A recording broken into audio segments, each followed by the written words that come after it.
యాదాద్రి భువనగిరి జిల్లా ఆలేరు నియోజకవర్గాన్ని revenue division కేంద్రంగా ప్రకటించాలనే డిమాండ్తో రాజకీయ పార్టీలు ఏకమయ్యాయి. ఇక స్థానిక ఎమ్మెల్యే బిర్లా ఐలయ్య నిర్లక్ష్య వైఖరిని నిరసిస్తూ కాంగ్రెస్ మినహా పలు పార్టీల ఆధ్వర్యంలో ఆలేరు బంద్ నిర్వహించారు.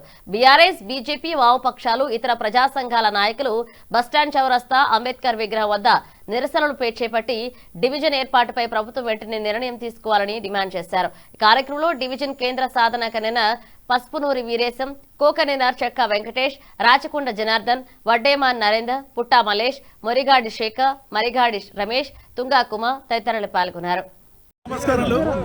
ఈరోజు ఆలేరు రెవెన్యూ డివిజన్ ఏర్పాటుపై ఆలేరు ఎమ్మెల్యే బిర్లా ఐలయ్య నిర్లక్ష్య వైఖరి నిరసనగా ఆలేరు పట్టణ బంధు మరియు ధర్నా కార్యక్రమం నిర్వహిస్తున్నాము.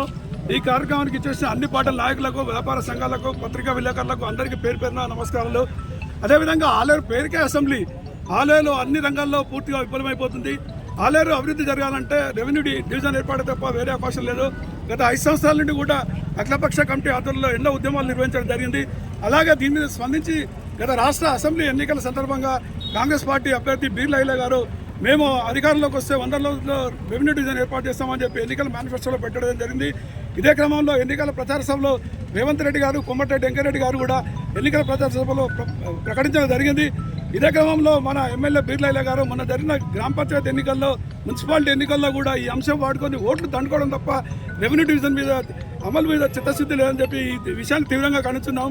అదేవిధంగా ఆలేరు పూర్తిగా నిర్వీర్యం అయిపోతుంది. ఆలేరు నియోజకవర్గ కేంద్రంలో ఉండాల్సిన ప్రభుత్వ కార్యాలయాలు ఒకదాని తర్వాత ఒకటి వేరే ప్రాంతాలు తరిపోతున్నాయి. ఆలేరులో ఉండే DE office, ACP office, sub register office, ఈ మధ్యన ఏర్పడ్డ మెడికల్ కాలేజు, 100 పడకల హాస్పిటల్, ఇంటిగ్రేటెడ్ స్కూళ్ళు, ఆఖరికి ఆలేరులో అసెంబ్లీ కేంద్రంలో ఉండే ఎమ్మెల్యే క్యాంప్ ఆఫీస్ కూడా ఎమ్మెల్యే గారు తన ఇంటి వద్ద ఏర్పాటు చేయడం జరిగింది. ఈ విషయాన్ని కూడా తీవ్రంగా